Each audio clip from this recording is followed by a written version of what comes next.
안녕하세요. 글로벌 리포트 장량입니다. 오늘은 워싱턴 DC 윌슨 플라자에서 열리고 있는 파머스 마켓, 농산물 직판장에 나와 있습니다.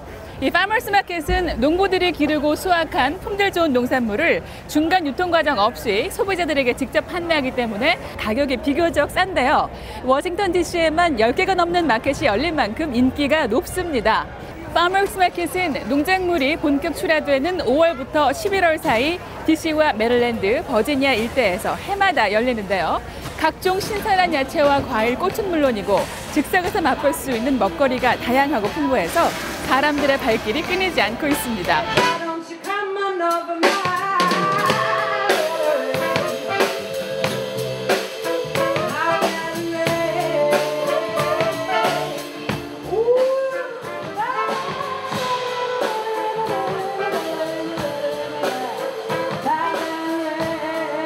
Have a nice day. 땡큐. 이 파머스 마켓만의 매력을 꼽는다면 농부들과의 가격 흥정 빼놓을 수가 없습니다. 파머스 마켓만의 훈훈한 매력이죠. 매주 금요일 아침 11시부터 오후 3시까지만 열리는 이 파머스 마켓은 지난 5월에 시작했고 11월 22일까지 계속됩니다. 다양하고 깊이 있는 세계 소식 전해드리는 글로벌 리포트 지금 시작합니다.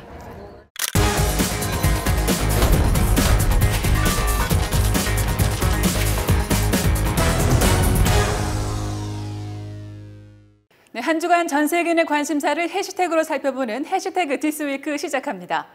미국 트럼프 대통령이 세계에서 가장 큰 섬 그린란드의 매입 방안을 검토한다고 밝혀 이번 주 주요 해시태그에 올랐습니다. 킴 키엘센 그린란드 자치정부 총리는 트럼프 대통령의 발언에 대해 말도 안 되는 얘기라며 그린란드는 팔려고 내놓은 매물이 아니라고 전했습니다. 메테 프레데릭센 덴마크 총리 역시 그린란드를 팔 생각이 전혀 없다고 밝혔습니다. 덴마크령인 그린란드는 얼어붙은 땅 아래 잠재된 광물 자원이 풍부한 것으로 예상됩니다. 이 섬의 80%가 최대 3km 두께의 얼음판으로 덮여 있어 해안 지역에서만 탐사가 가능한 상황입니다. 즉, 앞으로 개발 가능성이 매우 높은 곳입니다. 미국 대통령이 그린란드를 사들이려고 한 것은 이번이 처음이 아닌데요. 이 해리 트루먼 대통령도 1946년 그린란드를 매입하기 위해 덴마크에 1억 달러를 제안했었습니다. 그 후 1951년 협정에 따라 덴마크는 미국이 그린란드에 기지와 레이더를 건설하도록 허용했습니다. 자, 한바탕 소동이 벌어진 후 20일 트럼프 대통령은 그린란드 매매에 관심이 없다는 프레드릭센 덴마크 총리의 발언을 문제 삼아 9월로 잡혀있던 덴마크 총리와의 회담을 연기하겠다고 밝혔습니다. 홍콩 대규모 시위가 10주 이상 이어지고 있는 가운데 트럼프 대통령이 홍콩의 위기는 스스로 해결해야 한다는 발언을 해 주요 관심사에 올랐습니다. 홍콩 사태에 중국 정부와 군의 강경 진압 가능성이 제기되자 트럼프 대통령은 홍콩에서 천안문 사태와 같은 진압이 이루어진다면 미국과의 무역 협상이 어려워질 것이라며 중국을 압박했습니다. 마이크 펜스 미 부통령 또한 중국이 일국양제 약속을 존중할 필요가 있다며 미국과 무역 협상에서도 무력 진압이 아닌 평화적 해결이 필요하다고 전했습니다. 현재 진행 중인 미중 무역 협상을 홍콩 시위에 연계시킨 것은 이번이 처음입니다. 이어 트럼프 대통령은 시진핑 주석이 홍콩의 시위자들과 직접 만나 대화하면 홍콩 사태가 좋게 끝날 것이라 전했습니다. 이에 중국 정부는 홍콩에서 일어나는 일은 중국 내부의 문제라며 미국이 홍콩 사태에 대한 개입을 즉시 중단할 것을 촉구했습니다. 아프가니스탄이 영국으로부터 독립한 지 100주년이 되는 독립기념일에 연수에 폭탄 테러가 발생해 주요 해시태그에 올랐습니다. 독립 100주년 기념 행사가 한창이던 8월 19일 아프가니스탄 동부 잘랄라바드에서 연수의 폭탄 테러가 발생해 어린이를 포함한 60명 이상이 부상을 당했습니다. 아직 테러의 배후를 자처하고 나선 단체는 없지만 탈레반과 IS 모두 이 지역에서 활동하는 것으로 알려졌습니다. 이번 연수의 폭탄 테러가 일어나기 이틀 전인 17일에도 아프가니스탄 수도 카불의 결혼식장에서 자살폭탄으로 인해 80명의 사망자와 200명의 부상자가 속출했습니다. 결혼식장 자살폭탄은 IS가 테러 배후를 자처했는데요. 아슈라프 가니 아프가니스탄 대통령은 독립기념일 100주년 기념 행사에서 아프가니스탄 내 IS의 모든 은신처를 제거하겠다고 밝혔습니다. 아프가니스탄에서는 이번 100주년 독립기념일을 맞이해 대대적인 행사 준비를 했지만 폭탄 테러로 사망한 사람들을 추모하는 뜻에서 행사를 축소했습니다. 이어지는 클릭 글로벌 이슈에서는 박승혁 프로듀서가 24일에 기한 연장 만료를 앞둔 한일 군사정보보호협정 지소미아에 대해 자세히 설명해드리겠습니다. Each country has information that the other ones will need, and the ability to move that is very important from a military perspective. So I'm optimistic it'll get worked out. 안보상 민감한 군사정보 교류를 목적으로 체결한 협정을 지속하는 것이 우리의 국익에 부합하지 않는다고 판단하였습니다. 미국의 동북아시아 동맹국인 한국과 일본이 과거사와 무역 문제로 갈등을 빚고 있는 가운데 한국 정부가 어제 22일 한일 군사정보보호협정, 즉 지소미아의 파기를 통보했습니다. 지소미아는 미국에게도 중요한 정보 교류 채널로 알려졌는데요.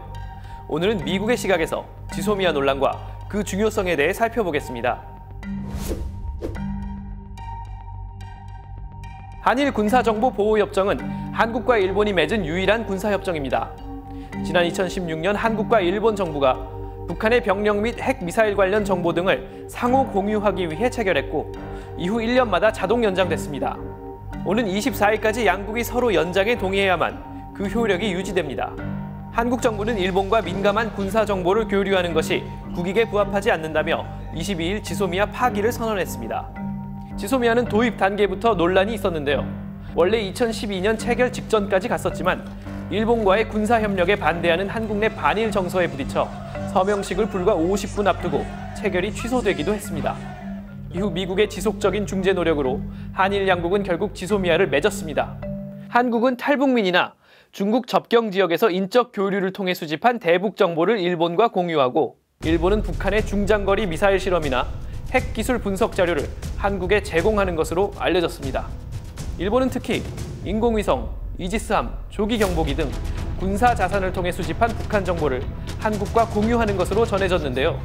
한국 국방부에 따르면 양측은 지난 3년간 26건의 정보 교류를 했다고 합니다. 미국의 동맹인 한국과 일본이 적의 위협에 대응해 서로에게 필요한 부분을 채워주는 셈입니다. 미국 입장에서는 북한의 미사일 발사 동향을 감시하는 것은 물론 중국과 러시아의 움직임을 관찰하는 데도 효력이 있어 매우 유용한 협정입니다. 특히 최근 북한에 잇따른 단거리 미사일 발사와 중국, 러시아 군용기의 영공 침범 비행 당시 한국과 일본의 정보 공유가 큰 역할을 했다고 전문가들은 분석했습니다. I think this incident showcased how important it is for South Korea and Japan and the United States to continue sharing intelligence efficiently, which means very quickly. 최근 일본과 한국을 잇따라 방문한 마크 에스퍼 미 국방장관도 지소미아 유지의 필요성을 양국에 제기한 것으로 알려졌습니다. 이러한 이유로 미국에서는 한국이 일본과의 갈등을 이유로 지소미아를 파기한 것은 적절치 않다는 지적이 나옵니다. 지소미아는 한국과 일본뿐 아니라 미국의 동북아 전략, 그리고 나아가 인도-태평양 전략에서 중요한 역할을 하기 때문입니다. 이 때문에 한반도 문제를 연구하거나 한국에 직접 근무했던 지한파 전문가들일수록 한국이 지소미아를 파기해선 안 된다고 신중하게 경고합니다. 주한미군 사령관을 지낸 빈센트 브룩스 예비역 대장은 지소미아 파기가 현명하지 못한 처사라고 말했습니다. Even if you limit what information is being shared, it's unwise to destroy the channel of communication. And I certainly hope, loving both alliances, that will not happen. 주한 미국 대사관에서 부대사를 역임한 마크 토콜라 한미경제연구소 부소장도 이 문제와 관련해 강하게 경고했습니다. I think South Korea is discussing Jisomia because it doesn't have a lot of other things it can do to vent its frustration. So Jisomia should not be the topic on the table because of the other tensions between Japan and Korea. 이들뿐만이 아닙니다. 다른 전문가들도 한 목소리로 지소미아는 유지돼야 한다고 강조합니다. 스콧 스나이더 미 외교협회 한국 담당 국장은 미국의 지소미아는 협상 주제조차 아니며 지소미아 파기는 미한 동맹의 정신에 반하는 것이라고 말했습니다. 수전 손튼 전 국무부 동아태 차관보 대행은 지소미아는 정보 공유와 동시에 신뢰를 쌓는다는 점에서 영내 모든 동맹국들에게 이롭다고 밝혔습니다. 데이비드 맥스웰 민주주의 수호재단 선임연구원은 미국이 한국 편을 들게 하려고 지소미아를 파기한다면 이는 한국이 재발등을 찍는 자충수가 될 것이라고 경고했습니다. 지소미아 파기 논란이 나오고 있는 현 상황은 북한의 김정은 위원장이 가장 좋아할 것이라는 브루스 베넷 랜드 연구소 선임연구원의 지적도 새겨 들어볼 만합니다. 그리고 미 국방부도 반응을 내놓았는데요. 국방부는 22일 지소미아 파기에 대해 미국, 한국, 일본이 협력할 때 우리는 더욱 강하다며 정보 공유는 공동 안보의 핵심이라고 밝혔습니다. 그러면서 한국과 일본이 입장차를 해소하기 위해 협력할 것을 권고했습니다. 만약 그러지 못할 경우 미국의 동북아 전략은 수정이 불가피할 전망입니다.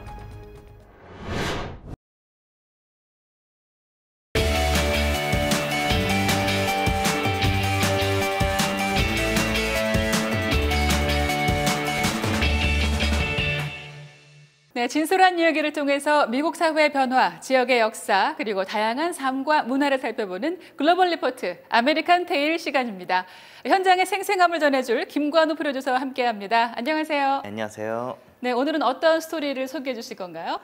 네, 전자책과 온라인 서적들로 넘쳐나는 디지털 시대에 대형 서점에서 느낄 수 없는 아날로그 감성을 40년 이상 지켜오고 있는 중고 서점이 워싱턴 DC에 있어서 다녀왔습니다. 네, 요즘은 개인이 운영하는 책방들이 대형 인터넷 서점과의 경쟁에서 밀려서 하나둘씩 문을 닫고 있는데요. 어떻게 그렇게 오랜 기간 운영되어 왔는지 참 궁금하네요. 네, 앨런 스타이펙 씨의 중고 서점은 베스트셀러 위주의 일반 대형 서점과는 달리 시중에서 찾기 힘든 책을 판매하며 차별화한 것이 경쟁에서 살아남은 비결이었습니다. 네, 자 그럼 앨런 스타이펙 씨 함께 만나보시면서 글로벌 리포트 다음 이 시간에 다시 인사드리겠습니다. Books are chosen not by need of the bestseller list. It's chosen by interest of our clientele, our availability to get titles which are not duplicative on an ongoing basis. We handle books that are very rare. We have a fourth Shakespeare folio that is priced at $175,000. We have huge sections in most disciplines, most of the books which are not in print. Or if they are, they're limited print and they wouldn't be found in a traditional new bookstore. Hi, my name is Alan Stipek. I'm the owner and president of Second Story Books Incorporated. Because of the transition to both bricks and mortar stores and books online, we determined that the need for 6 bookstores in 2 different areas was now becoming obsolete. So we downsized over a period of time to the 2 key locations, one which is at DuPont Circle, the other our Rockville location, which has been a manifestation of 2 previous warehouses and other stores that we consolidated. I think that there's a lot of fear in the book marketplace about ebooks, about large retailers, about Amazon. But what we really see, especially after some of the original large chains pushed out some of the smaller independents, is that there's a real resurgence in smaller bookstores. And I don't think that that is going to stop anytime soon. Independent bookstores have a greater potential to survive in a transitional world of tactile material going to born media. I've been a good customer of this store for about 30 years, I think. I would say 90% of my reading is done on real books, and I far prefer real books to ebooks. It's a lot friendlier and it's easier for me to read, I think. One thing that I love about books is the difference between an e-book and a real book. Is that a real book, you can feel it, you can touch it, the texture, the smell, the gratification of turning every single page as you go through the book. Books are literally history. It takes time, it takes patience to really create a book. So each book here has its own kind of history or cultural story to be told. And so every day we have something interesting that happens. And it's one of the reasons why we maintain the operation, because it never gets dull, it never gets boring, and that people really are inspired by coming in here and learning something new every day. Take advantage of it when you have it, because it's a really good experience. Read.